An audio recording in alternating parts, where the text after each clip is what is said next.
Well, good afternoon. We're back at the state EOC providing an update on Hurricane Debby, now probably below that strength as it wanders across the state of Florida. It did make landfall earlier today near Steinhatchee, near Taylor and Dixie counties. We're still at a level 1. We are now at maximum sustained winds around 65 miles per hour, but that will likely continue to weaken over the next 48 hours. We do anticipate flooding in the northern part of the state, not just for the direct impacts of the rain, but also as southern Georgia gets soaked, that water makes its way down to Florida as well. The Florida Division of Emergency Management has completed 435 storm-related missions, and they are currently in the process of completing another 400 more. These are requests from counties and other local entities for assistance on storm response. Some of the examples are high water vehicles, generators, and providing additional personnel. As of this morning, about 250,000 Floridians are without power. 113,000 for private utilities, 111,000 for co-ops, and 20,000 customers for municipal utilities. We do have a lot of assets available that are going to help connect people back, and in fact, over 450,000 accounts have been restored since the storm began, and we're of course going to continue to help to make sure that everybody's back online. We do have 17,000 linemen that are available for help. We have, because of some of the things that we've done in the past, recognized that there does need to be a mutual aid from time to time. We did sign legislation recently ensuring that utilities seeking state support for power restoration are willing to accept this mutual aid. It's really important.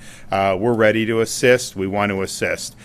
We mentioned constructing about 9,400 feet of flood protection devices supporting critical infrastructure against flooding from the storm. This has been done for things like hospitals in the past. This time it was deployed around utility substations, and I'm pleased to report that all the flood control barriers that were erected around utility substations ahead of the storm have successfully protected those facilities from stormwater damage. So we have 250,000 without power.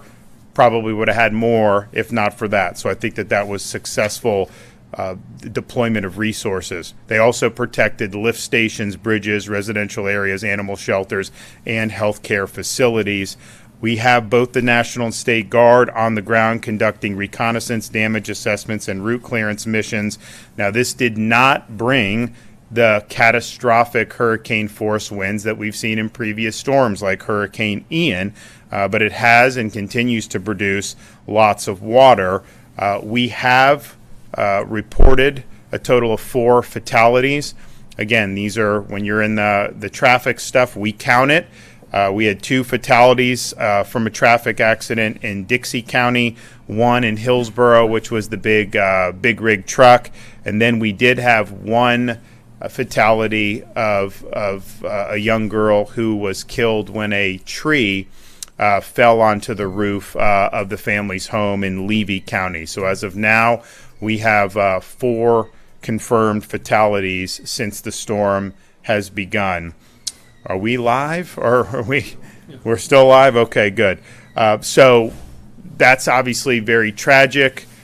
We do think, though, that Floridians heeding the call of being careful, particularly on the roads, has reduced what would otherwise have been, because there's been some nasty conditions out there. So please be very cautious when you're going out.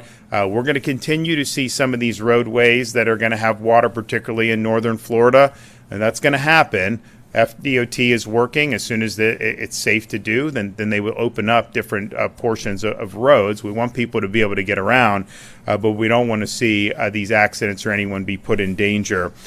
We have 3,500 service members from the State Emergency Response Team that is from the Florida National Guard, as well as the 14 rotary aircraft and 450 tactical vehicles. Of course, we have 100 soldiers from the Florida State Guard and 12 swiftwater rescue teams from Florida Fish and Wildlife Commission. There may be days after the storm passes, there may be needs because of flooding to do rescue operations. I mean, that is possible, and that has happened in the past. So we have the assets on the ground ready to do. Of course, we do have a lot of both food and water that we always have ready. We are going to be doing our points of distribution, the pods. As soon as the storm has completely left the state, those pods will go. Those missions will begin tomorrow. We've accepted requests from Jefferson, Dixie, and Taylor counties to stand up pods for residents who need help or resources. As well, in addition to that, the Department of Commerce plans to set up a resource center for businesses, consumers, and others in need tomorrow at Taylor County Middle School. And as there's needs around the state, Commerce will also flex to be able to meet those needs.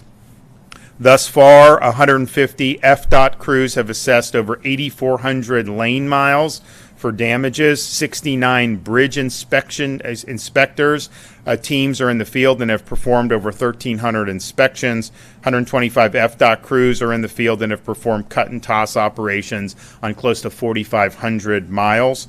Sunshine Skyway Bridge is still experiencing closures. I think there's some signage that is tough to get to. It creates a hazard, and they just needed the winds to die down a little bit. So we anticipate them being able to take care of that in relatively short order and reopen those portions as well. We have deployed traffic signal generators and pumps to clear and maintain the operability of intersections around the state. For up-to-date information about any road closures in your area, you can visit fl511.com, fl511.com. Manatee, Tampa, and St. Pete seaports are closed, but all are due to open later this evening, and all airports are open. So just a reminder that as we have more and more water, we are going to see flooding, particularly in the northern part of the state. Be very careful. Don't go out into flood waters. There can be hazards there. There can be debris, and there can be downed electrical cables there, which will represent a threat to your safety. And please do not go driving if roads are underwater. That is not something that's going to end well. And just take the proper precautions. If you need any emergency management information specific to your local areas, you can go to floridadisaster.org/counties. And now I'll turn it over to Kevin Guthrie. Thank you so much, Governor. As the governor said, Hurricane Debby made landfall near Steinhatchee today at 7 a.m. this morning as a Category 1 hurricane, bringing with it tons and tons of rain. The state will continue to experience tropical conditions, and we just experienced that here in live time, through tomorrow as Debby makes its way through North Florida. The hazards from this system are far-reaching and will be long-lasting. Our next event in this evolution of this disaster is going to be the riverine flooding that the governor has talked about. I want to make sure that people understand this could take anywhere from 3 to 7 days, depending on the type of basin and the type of river that we're dealing with. So this is going to be about a week-long event that we're going to be monitoring. But rest assured, the governor and his leadership, the state emergency response team, and myself are committed. We will be here the entire time. You will have resources in your counties ready to respond to whatever may come. As the governor's mentioned, we are fulfilling nearly 900 missions. We're about 50% of all of those are completely filled, and about 50% more in progress. And just to give you a little more context, the stuff that came in before the disaster has been filled. Now we're starting to get those requests for things like additional pumps and additional items after the disaster. Missions could be everything from personnel support, law enforcement, urban search and rescue, food, water, ice, tarps. The state continues to have twice daily coordination calls with our counties to ensure that they have all the requested needs that they need at the local level. Tomorrow, our recovery teams will begin conducting those damage assessments and working inside the impacted communities to find out what the actual needs are going to be at the homeowner level. It is vital that you avoid using roads until your local officials have confirmed that they are safe. This is for your own safety and the safety of others. It's that point in time in a disaster that we hate to have to say this, but please do not go out disaster sightseeing. We have crews that are out there working feverishly to try to restore power and respond to other issues that are going on in real time. So please do not ride through neighborhoods and see what's going on. Please just tune into your local news station and get those updates yourself. Many roads are flooded, so please, again, do not drive through through flooded waters. It only takes 6 inches of moving water to knock you off your feet and 1 foot of water to sweep a vehicle, even a large SUV, off the road. Our state assistance information line, or our cell line, is up and running.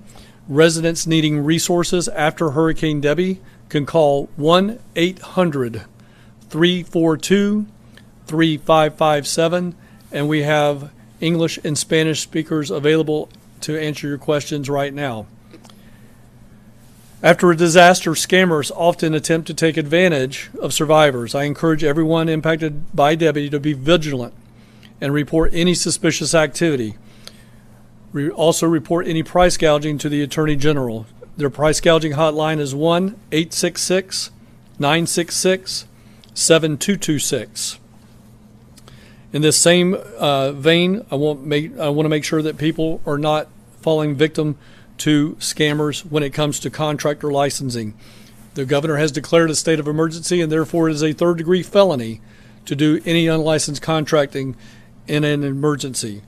If you see something, please call us and let us know. If you want to check somebody's license, you can do that at myfloridalicense.com. Please don't fall for scams. If it's too good to be true, somebody's asking you for a cash deposit, that is most likely a scam. Please do not do that. Give no one cash inside of a disaster. I talked this morning about how if you need volunteer organizations to come in and assist you, we do have our crisis cleanup line up and running now. So our crisis cleanup, where you can get assistance to do that work at your home, is 1-800-451-1954. Again, that's 1-800-451-1954. Here at the division, we move quickly and we stand ready to provide the needed support to all of our Big Bend communities and all those throughout the peninsula that have been impacted by this disaster. We will continue to be here and help the communities recover long after the storm, but please be sure to follow us and follow our agency to get all of your latest updates and the information that we're talking about, even here today at this press conference, on X and Instagram at FLSERT, that's at FLCERT, and on Facebook at FDEM. You can also get our traditional website at floridadisaster.org/updates. And once again, Governor, thank you so much for your support. Sure. So we'll end up, for what was staged and all the preparations, I mean, we will not even scratch the surface of needing to use what was mobilized. And I think that's the way to do it. We want to make sure that we're prepared for the worst, and we hope for the best. You never want to have a storm, but compared to Ian and even Idalia, this one is not leaving the same destruction in its wake. We know there's a lot of water. We know that presents hazards, and we'll be ready to work accordingly. We are not, Kevin and I are not going to be getting on the road today. We're going to continue to monitor, let the storm get through the state, and then we will go to some spots tomorrow to be able to help with the pods and some of the other stuff that are going on. You know, frequently when these things happen, you go down and you go on a tour to inspect the damage. And the good thing is that there's not really a place where you would do a big tour of the damage compared to what we saw with Idalia and certainly what we saw with Hurricane Ian. There's still risks. There's risk from a lot of water, but from a wind perspective, this was not at the level of the previous storms that we've seen in this state. So all in all, especially given that these folks had already been hit 11 months ago, we were glad that we're getting reports that we're not seeing a lot of widespread wind damage, even in those very, very sensitive areas, given what they went through. But we will be on the road tomorrow, and we will be going to affected areas and continuing with our relief and support efforts. All right, does anyone have any questions? When do you expect the storm to completely clear the state? Well, the eye of the storm is basically North Florida, South Georgia right now. I think there's probably going to be some bands that are going to continue. Yes, sir. We're going to continue to get bans, but the eye wall is at the state line. Yeah. So. Concerned the attention will move on then, with the media and everybody? No, I mean, I think that if you look at how this is going and the amount of water, you're looking at places like Savannah and Charleston, which are going to see a lot of water, potentially a lot of flooding. For those, my wife went to college at Charleston, so I've been there, and it could be like a light sun shower and they can flood there. I mean, it is very sensitive to a lot of water. So I think that both Georgia and South Carolina are probably going to brace, and we'll see. We'll hope for the best there. But I do think you're going to see attention on that because this is just a lot of water. When a lot of water dumps in areas that are sensitive to flooding, you end up potentially seeing some events. Now, I don't know if that's definitely going to happen, but if you look at how they're mapping this now, that's the case. We don't need the cameras. We'll be where we need to be. I remember going to Hurricane Michael. That happened before I was even governor, going down there, and we were doing things down there for years to be able to help, which is a very catastrophic Category 5 storm. So we're going to do it. We'll make sure that our folks that all these missions are complete. And I think if you look at the number of missions that have been done by Kevin and his team, that is not ordinary. That is not how this stuff normally works. And in other parts of the country, it would not work this way. So they've done a really, really good job, and we'll continue to do it. There is going to be damage from this storm. There has been, there will be. But compared to some of the things that I think Floridians have been used to in the last 5 or 10 years, this is not Hurricane Michael. This is not Hurricane Ian, but it is a very saturating, wet storm. And as Kevin said, these riverines, when they get to be a certain level, and when they crest, and the water that's going to come down from Georgia, it's just going to be something we're going to be on alert for, not just throughout today, but for the next week.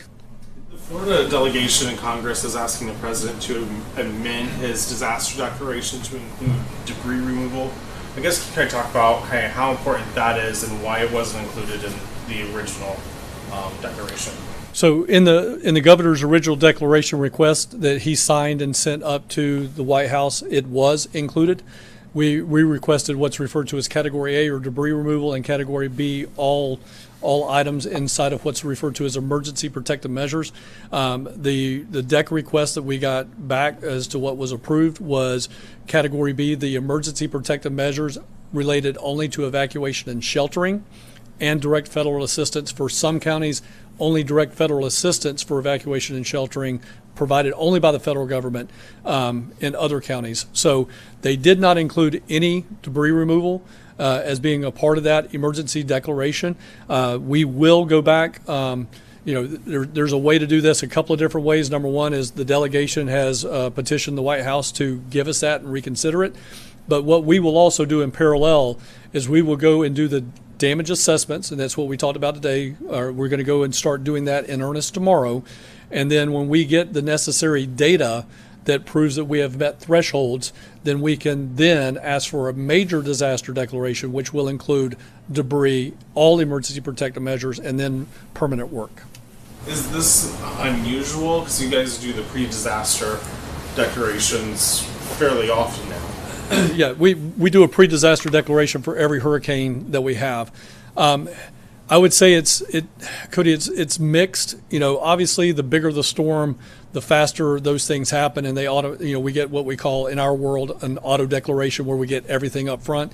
Whereas in other situations, like the tornadoes that we just had here in Tallahassee, we had to do it the old-fashioned way, what we call the old-fashioned way, which we had to go and show our work, prove our work, show our math. So this is kind of in between. We got a little bit, but not everything that we were asking for. And these, the damage assessments are just starting, so we'll see. We'll see what level of debris there is. Hopefully, it's not a lot of debris. I remember seeing the debris left in the wake of Hurricane Michael. It's like you could go like a mile outside the storm and you didn't even know. But anything that was in that, there was debris everywhere. Ian, there was debris everywhere. you have some of these local, particularly when you're talking about financially constrained counties, sometimes in these big storms, you could have a debris bill that's more than the entire budget. In fact, many more times, I think Mexico Beach in the Panhandle, their debris budget, I think they had like $100 million in debris, and their annual budget was less than $10 million, or maybe even less than $5 million, if I remember correctly. So those are things that are there. So we'll see where we are with that. But I mean, I'm confident if there's a need for assistance with debris, I mean, I think we probably will get it. I just think it's probably premature to know for sure exactly what we're looking at, and Kevin and his team and other folks in the state are doing that. So my hope is that it's a minimal amount and that everyone gets what they need to be able to take care of it. All right, we'll see you guys tomorrow. Thanks.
Good night, Azure Captioning. Good night, Azure Captioning. Leave it tracked. Briefing's over.